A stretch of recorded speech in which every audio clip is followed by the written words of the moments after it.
Assalamualaikum warahmatullahi wabarakatuh. Halo guys, jumpa lagi di Aryanem Channel.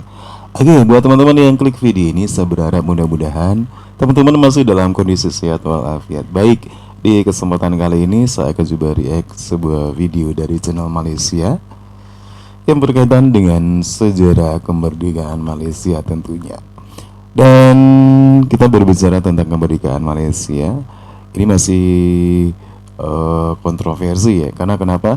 Karena banyak banget juga orang Malaysia mengatakan bahwasanya Malaysia juga belum merdeka. Dan teman-teman saya ajak untuk melihat sebuah video yang membahas tentang sejarah Melayu di Malaysia hingga sejarah kemerdekaan, di mana disebutkan para tokoh-tokoh kemerdekaan ini sebagai kroninya para penjajah. Bagaimana ulasan videonya? Kita akan coba lihat. Dan jangan lupa teman-teman tekan like dan subscribe. Assalamualaikum warahmatullahi wabarakatuh. Kita bertemu lagi pada sidang Melayu Harus Sedar, isu pelarian perjuangan dan masa depan tanah Melaya. Kebanyakan kita lupa akan satu rentetan sejarah di mana tumbangnya satu persatu kerajaan daripada utara sampai selatan. Warisnya pejuang dan bangsa-bangsa orang Melayu yang setia kepada raja yang asal dan berhak yang telah menentang penjajah telah lari masuk ke hutan belantara. Jadi pejuang terakhir yang kita dapati di Terengganu, Kelantan, Pahang, Naning, Jelebu dan sejarah ini masih menceritakan selatan para pejuang kecuali dengan sebelum kemerdekaan ya. Selatan yang berpaksi kepada pihak penjajah. Maka barisan pejuang terakhir telah lari masuk ke hutan dan melenyapkan diri, membuang gelar dan hidup hanya seadanya. Pejuang yang asli, seluruh kekuatannya, yang melawan penjajah, keilmuannya, adat istiadat orang Melayu lari duduk di hutan dan asimilisasi bersama dengan warga asal dan hidup seadanya selama 100 ataupun 200 tahun yang berikutnya, malah beratusan tahun sampai hari ini. Apa yang terjadi di muka bumi tanah Melayu?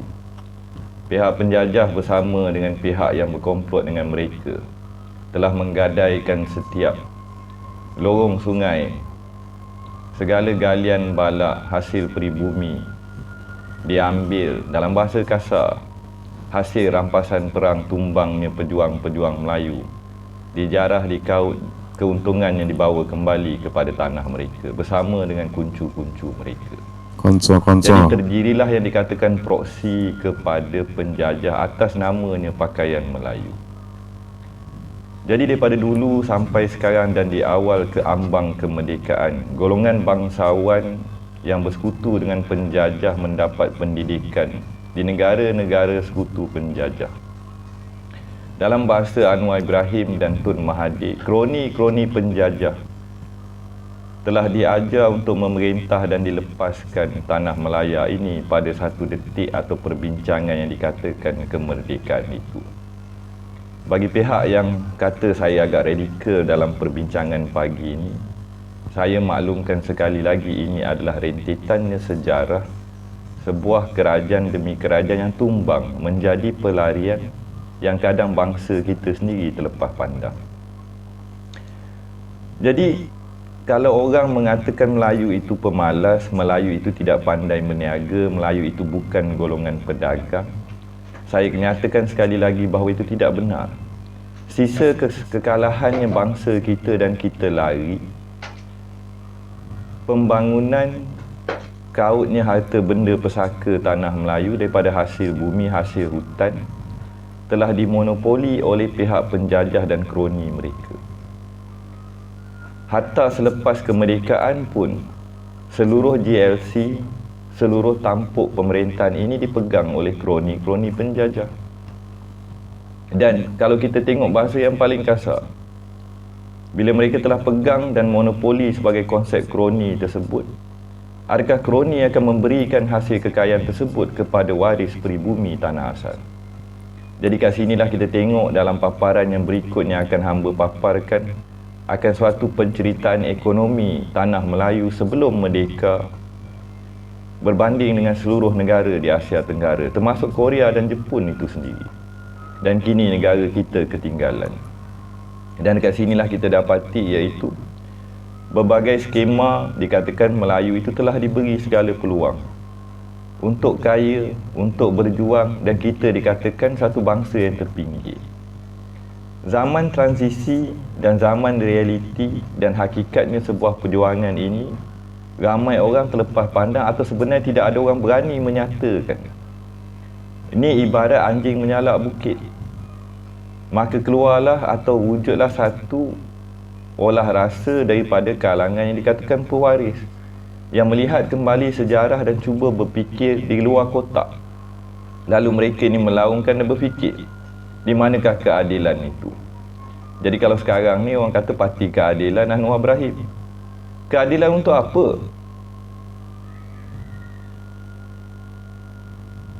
Adakah sisa-sisa pejuangnya Melayu telah habis? Nak bercakap pun takut. Dan bila kita bercakap, mereka mengatakan kita bodoh, kita sombong, kita tak reti sejarah. Minta maaf lah bahasa naik sikit kan. Jadi, andai kata kita tidak mampu melihat sejarah ini secara telus, dalam bahasa kasar, nasib tanah Melayu lebih teruk daripada Palestin. Jadi kita berbalik kepada satu konsep atau skema.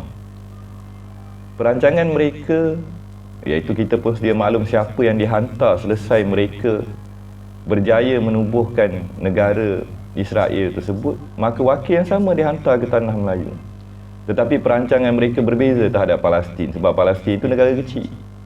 Tanah Melayu ni Semenanjung Emas ada hutan belukar, masih ada sisa pelarian yang lari di tengah-tengah hutan.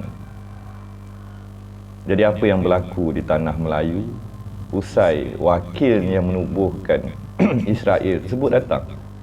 Inilah yang terjadi. Demikian tadi teman-teman ya, satu ulasan video dari tokoh Malaysia yang mengulas berhubungan dengan sejarah kemerdekaan Malaysia tentunya. Bahwasanya beliau ini mengatakan tokoh-tokoh kemerdekaan Malaysia dengan nyata-nyata itu adalah kroni-kroni dari penjajah. Kalau kita berbicara masalah kemerdekaan di Malaysia, memang masih banyak kontroversi. Kontroversi itu terutama datang dari masyarakatnya sendiri ataupun tokoh-tokoh Malaysia sendiri, di mana ada sebagian tokoh-tokoh di Malaysia mengatakan bahwasanya Malaysia belum merdeka, ya, dan hal ini menyebabkan dari hasil perundingan Malaysia dan Inggris membuat Malaysia itu belum ataupun tidak sepenuhnya merdeka. Demikian satu ulasan dari tokoh Malaysia, di mana mengatakan bahwasanya tokoh-tokoh kemerdekaan terutama ini jelas-jelas adalah kroni-kroni dari para penjajah ataupun kroni-kroni penjajah. Menurut kalian gimana teman-teman ya? Silakan teman-teman bisa berkomentar. Terima kasih dan wassalamualaikum warahmatullahi wabarakatuh.